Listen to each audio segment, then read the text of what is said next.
হে মিথ্যুক ধোঁকাবাজ প্রতারকরা, মিথ্যা কথা ছড়াইছো কেন? আমি তো সুস্থ আছি, ভালো আছি, আগের চেয়ে অনেক সুস্থ আমি এখন। তোমরা কেন ছড়াইছো যে সফুদা মরে গেছে? আহারে, সফুদা অনেক ভালো মানুষ ছিলেন।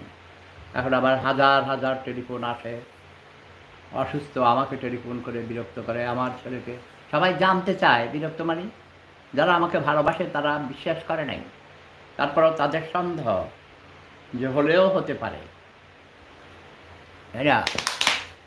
কিন্তু এই যে বাঙালি যে মিথ্যুক প্রতারক, প্রপাগান্ডিস্ট,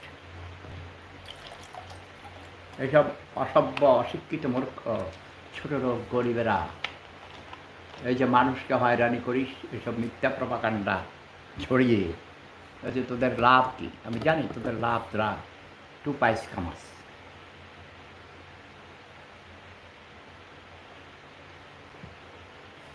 ফেসবুক, ইউটিউবের অথরিটি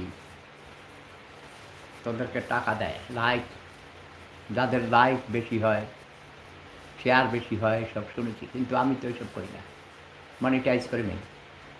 অনেকের ধারণা আমি কোটি কোটি টাকা কামাইছি, তাই না, অনলাইন থেকে। কিন্তু তোমরা আমার নাম ভাঙাইয়া, আমার নামে বিভিন্ন মিথ্যা প্রপাগান্ডা করে কোটি কোটি টাকা কামাইছ। এটা ঠিক ঠিক বলে নেই। আমি শুধু এখন লাইভে এসেছি বলার জন্যে আমি ভালো আছি।